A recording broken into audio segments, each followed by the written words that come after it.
तो एटमी वॉर का blueprint ready है, लेकिन यहाँ सवाल यह है कि आखिर महाशक्तियों के बीच परमाणु महायुद्ध क्यों आरंभ हो सकता है?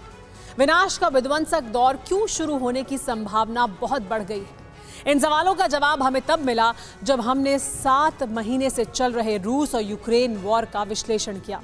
अमेरिकी थिंक टैंक ने जो रिपोर्ट जारी की है वो पुतिन पलटन की कलई खोल रही है। इस वॉर रिपोर्ट के मुताबिक युद्ध में यूक्रेन को बहुत बड़ी लीड मिल चुकी है। रूस की हार के दावे होने लगे हैं, इसीलिए पुतिन परमाणु पावर पंच का इस्तेमाल करने की बार बार धमकी दे रहे हैं।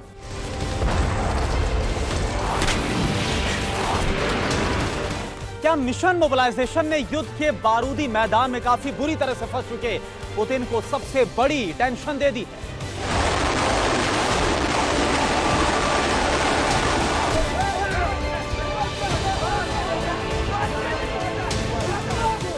क्या पुतिन की वॉर नीति उन्हीं के खिलाफ चली गई? क्या कमजोर मुल्क यूक्रेन पावरफुल मुल्क रूस पर भारी पड़ गया?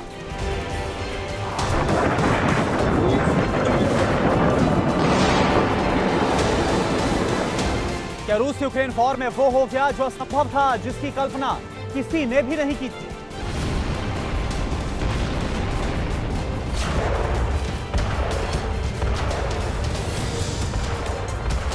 क्या पुतिन की पलटन हर फ्रंट पर पीछे हो गई है और ज़ेलेंस्की की टोली को बहुत बड़ी लीड मिल गई है? यह पिछले 7 महीने से जारी महासमर में महाशक्ति रूस हार रहा है और यूक्रेन जीत रहा है।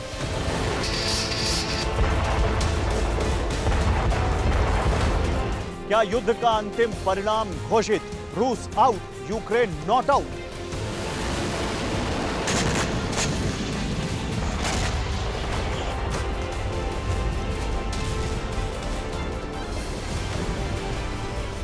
ठीक 7 महीने पहले पुतिन ने यूक्रेन पर जब आक्रमण किया था, तब किसी ने कल्पना तक नहीं की थी कि सबसे शक्तिशाली देशों में से एक रूस को ये दिन देखने पड़ेंगे। पर होनी को कौन टाल सकता है? अतः पावरफुल पुतिन भी इसे नहीं टाल पाए।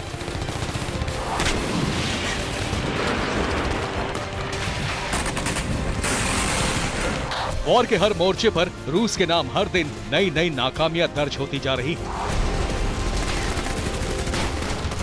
सूरत हाल ये है कि पुतिन सिर्फ जंग के मैदान में ही नहीं, बल्कि अपने ही घर में बुरी तरह से घिर गए हैं।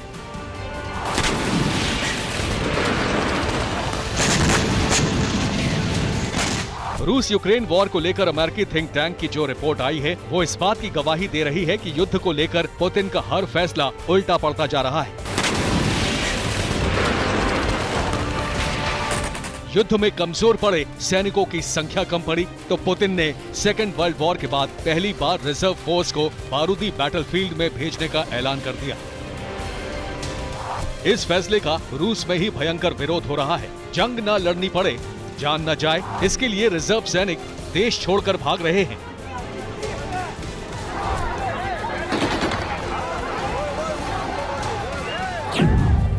इस बीच अमेरिकी think tank institute for the study of war का कहना है कि मोबिलाइजेशन स्कीम से रूस को जंग में लाभ के बजाय सिर्फ और सिर्फ हानि होगी, क्योंकि इससे रूस को अच्छे सैनिक नहीं मिलेंगे, क्योंकि रिजर्विस्ट लो क्वालिटी के फाइटर्स भी नहीं है। Institute for the study of war के मुताबिक सैनिक ट्रेनिंग ले चुके या फिर पूर्व सैनिकों को फ्रंट लाइन पर भेजने का जो फैसला है पुतिन का, वो कहीं ना कहीं फेल होता हुआ साफ तौर पर नजर आ रहा है, क्योंकि ये लोग ना तो पूरी तरह से जंग के लिए तैयार हैं और ना ही ट्रेंड है। और कहा यह जा रहा है कि जबरन इन्हें बस और फ्लाइट्स में भर करके मोबिलाइज किया जा रहा है। रिपोर्ट तो ये भी आई है कि जंग लड़ने के लिए रूस के पास राइफल्स की कमी पड़ गई है, इसलिए रिजर्व फोर्स को पुरानी, जर्जर और जंग खा रही बंदूकों के साथ बारूदी मैदान में उतारा जा रहा है। सोशल मीडिया पर यह वीडियो खूब वायरल हो रहा है। इसमें युद्ध के मोर्चे पर भेजने से पहले रिजर्व जवानों को जो राइफल दी गई है वो पुरानी और जंग लगी है। रिजर्व सैनिक इसे साफ कर रहे हैं। कई राइफल तो ऐसी हैं जो गोली दागने के काबिल ही नहीं है। इतना ही नहीं, रिजर्व फौजियों के पास दुश्मन के हमले से बचने के लिए सुरक्षा उपकरण भी नहीं है। अब सोचिए कि इस हाल में ये क्या जंग लड़ेंगे और क्या जीतेंगे। ये तो रण से पहले ही सरेंडर करने का प्रमाण है।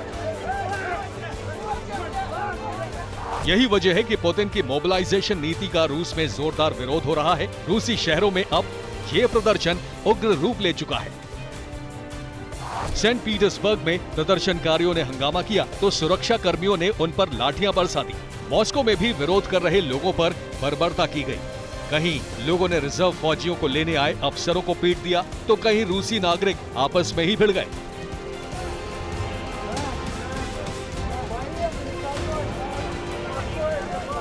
आक्रोश की इस ज्वालामुखी ने पुतिन प्रशासन को डरा दिया है। विद्रोह की ये आग शांत हो सके, इसके लिए रूस में प्रदर्शनकारियों की गिरफ्तारी तेज कर दी गई है।